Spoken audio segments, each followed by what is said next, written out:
I came up here especially because I was afraid. I felt some fear to come. Can you hear? No. She says she came up here because she's afraid. But usually afraid you don't go, no?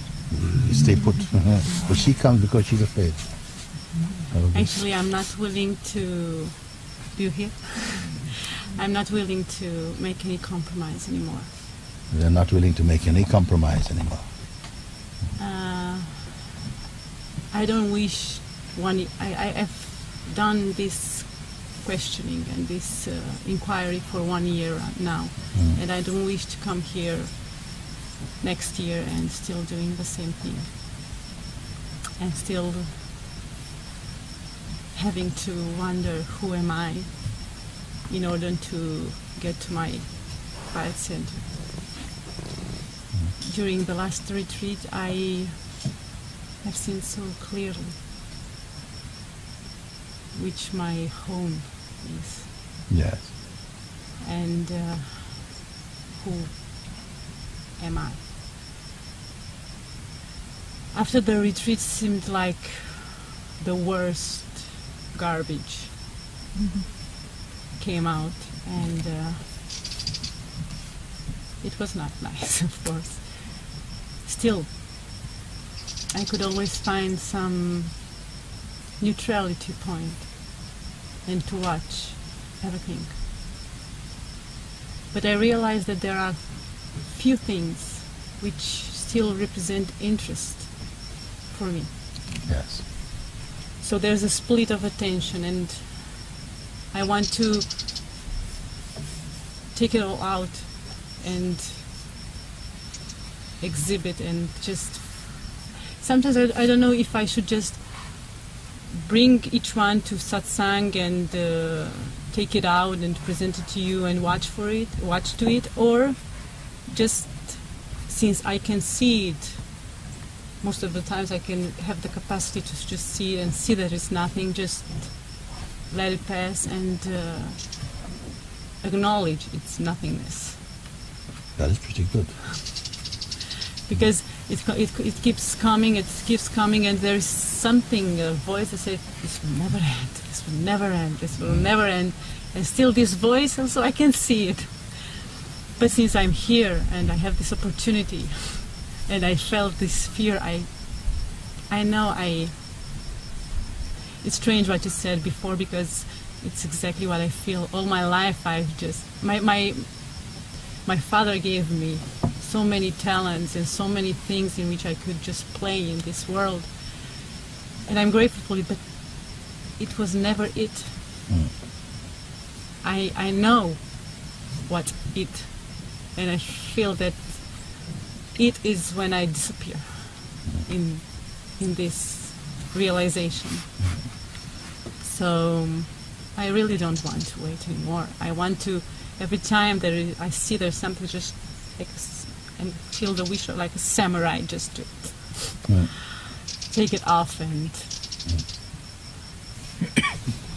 but I feel that I don't always have the maturity. Like maybe it's just the wisdom, the maturity to. It's very simple, actually. Yet it's found to be almost impossible. This is a paradox. It becomes simple the more there is a yearning inside you for, genuinely, for freedom.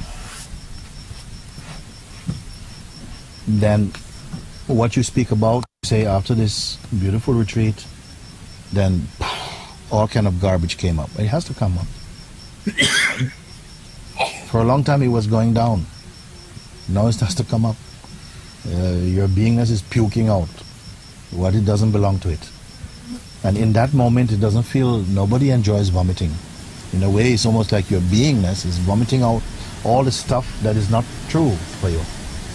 You see? Yeah. You don't choose to, but somehow it is a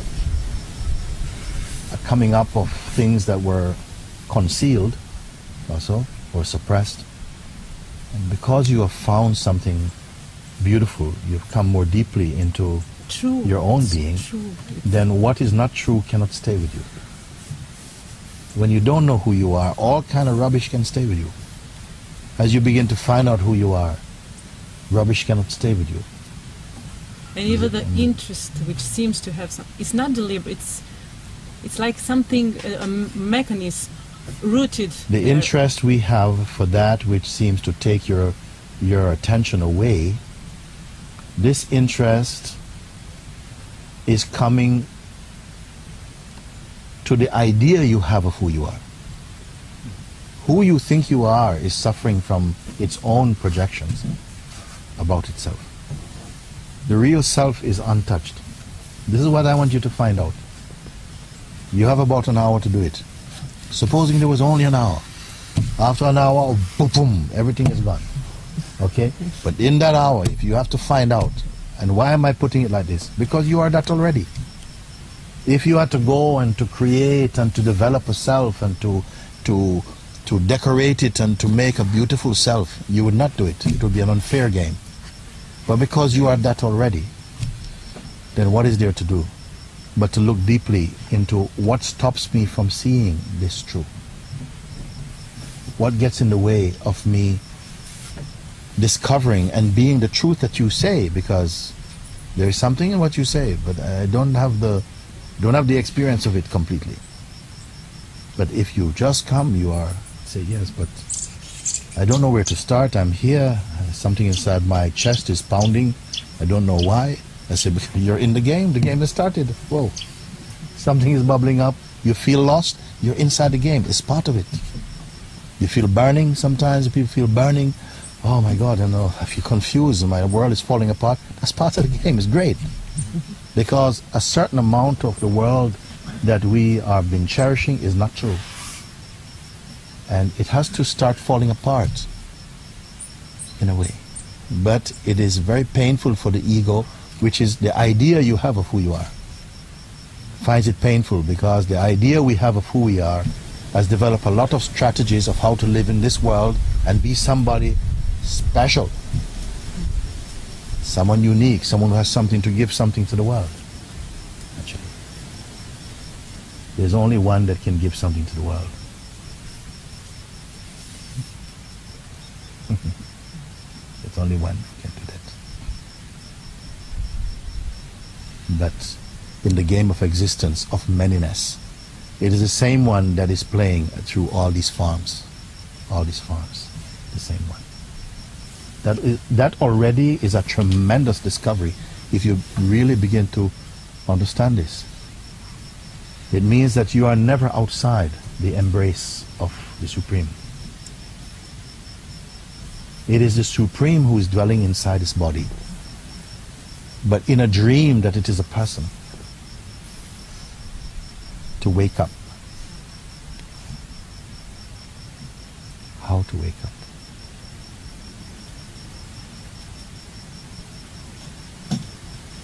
A great saint poet, he said, knocking at a door, it opened. I have been knocking from inside. Knocking at a door, the door opens. I have been knocking from inside. What it means. You're already the inside, but in the dream you feel you're outside. And the one who is knocking to come in, although it's in the dream, is already in an auspicious part of the dream. Because the one who wants to wake up has to knock. It has to desire, it has to choose, I want this freedom. Then a door will open. The door of grace. But only when the door opens, you realize your true position. In your imagination, you imagine you're outside. But in your seeing, you realize, I've always been in the place that I'm searching to find. What a paradox. The ultimate paradox is an auspicious one.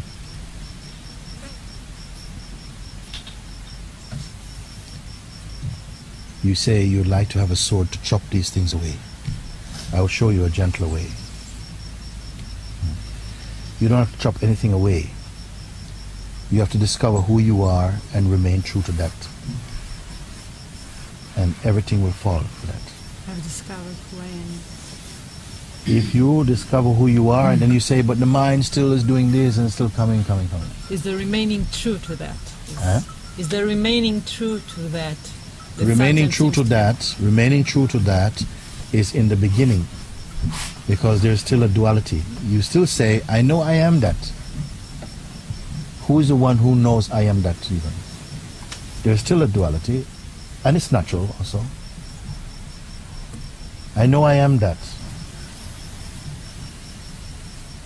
But that is not saying I know I am that yet. You see, it simply is. So that which says I know I am that is still itself, but still wearing the mask of individuality. And it's come into a space of grace. It's coming into the fire, it's been purged in the fire. It's coming into an intimacy. But still, this intimacy is still two.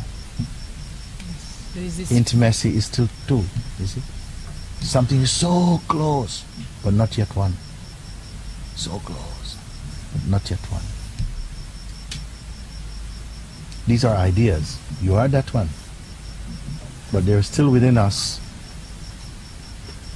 a bit of dreaming. The dreaming virus is still there. And it makes us feel that we are still separate. We're blessed. We've been embraced. We're still two. It may take time for that little bit of the dream to vanish.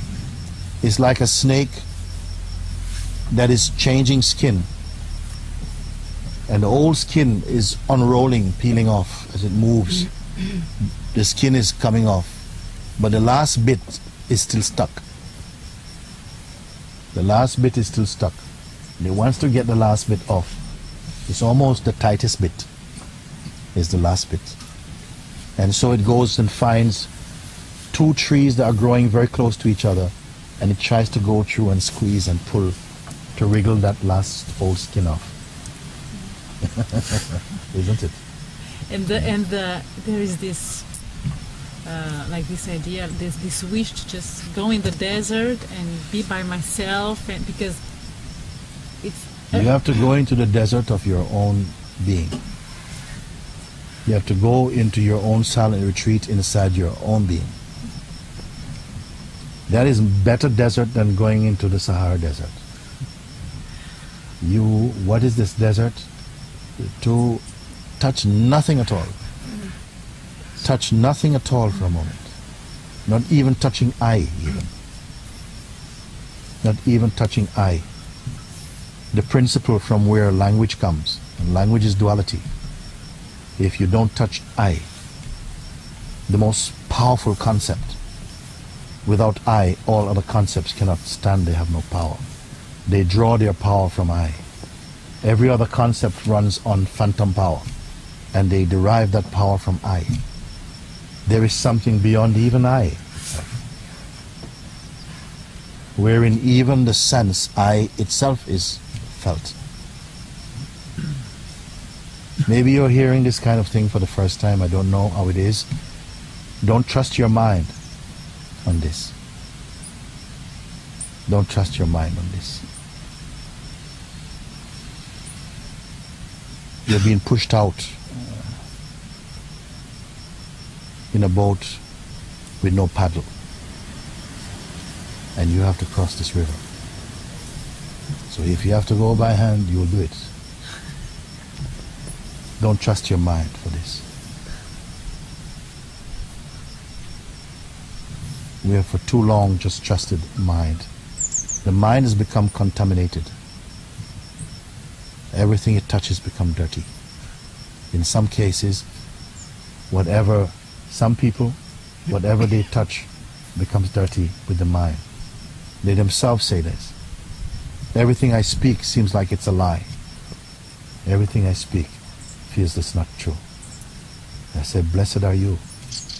You're coming to see something, and there's no arrogance. When you begin to see that, it means that somehow you're giving birth to yourself. When you begin to doubt your experience, doubt your identity, doubt your conditioning also, It means that you're becoming unpredictable.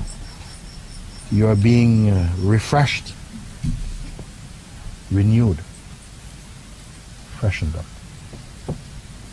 So what you're saying is, it's very good. Now, the house is clean, but there are leaves on the floor, just to be served. You have to find out what those leaves are. This interest that you speak about is the interest of our own self-image. It's not the interest of the Supreme. The Supreme, again I tell you, is in the core of your own being. That is what's called the Supreme. That gives meaning to your life, gives the power to think, to contemplate, to meditate, give you the ability to search until you find that which brings you peace. All that comes from there by the grace of the Self Within.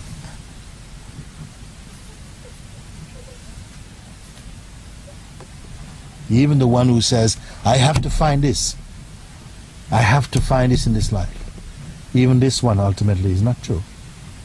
You are this, but you have to know it here, not here. You have to know it. You have to swallow yourself. How to do this? A true one finds their way, is guided by some unseen power, will take you here. Not cleverness.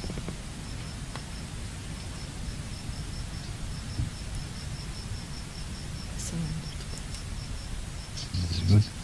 You say, I surrender to that.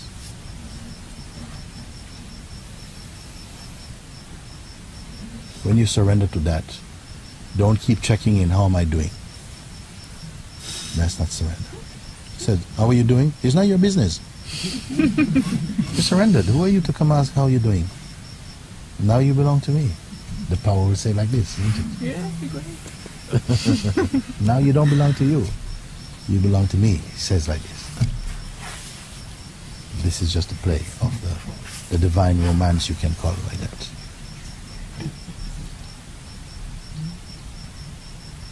Should I watch those leaves or just let them swim? I mean, keep inquiring I understand. into... Don't inquire into anything mechanically. But if the urge is there, because what you will find in life is as you go, you will know. Not beforehand. We want to know before. Tell me what to do tomorrow. Okay, thank you, good. No, go.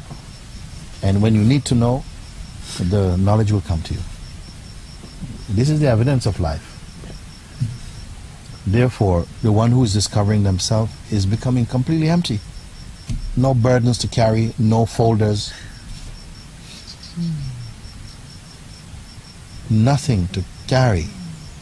Inwardly, you are like space moving through space.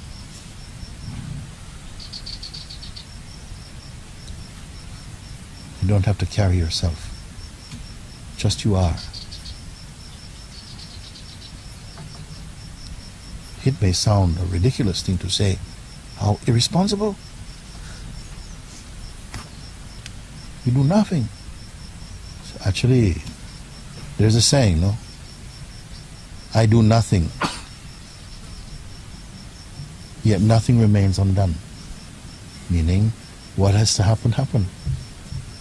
But unforced, because many times we are functioning in a state of a premature activity.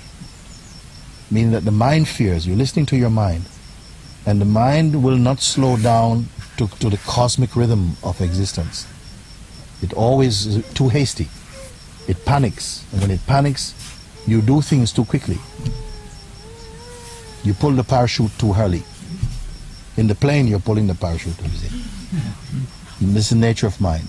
But as you begin to discover more and more, discover not just mentally, but through your own direct experience and seeing, but wait, aha, like this, huh? You find that somehow life is taking care of life, not you. You're also being taken care of. But will you allow yourself to see that? How are you going to allow yourself to see it? Is to understand and to pay attention also that your mind is not your friend, not yet. It's more mischief maker.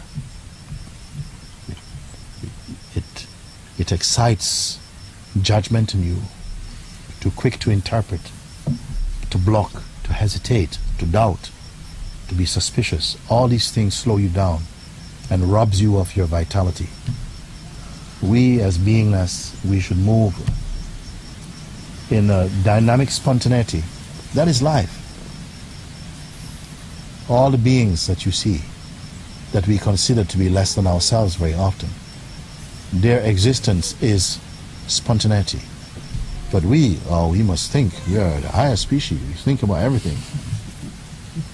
And so tight. Cannot dance anymore. This is our pride, that we can think and think our way into struggle.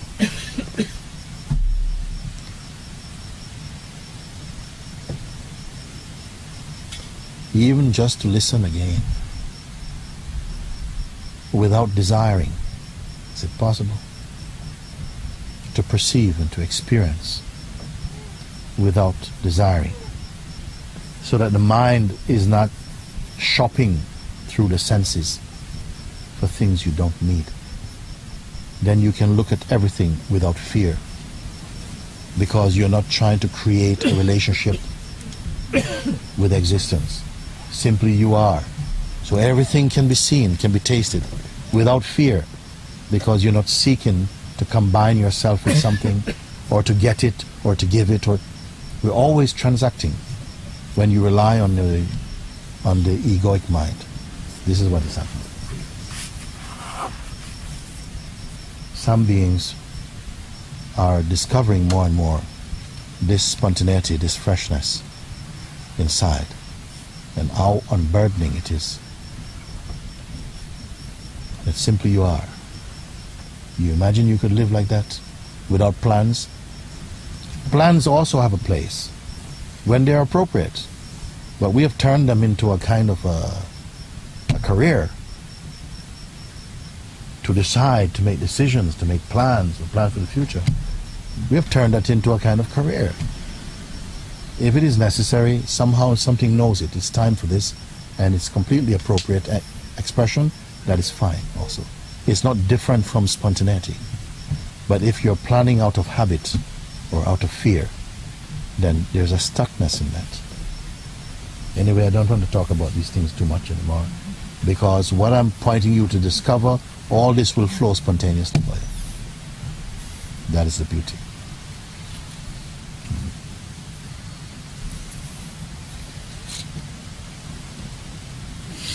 Yeah.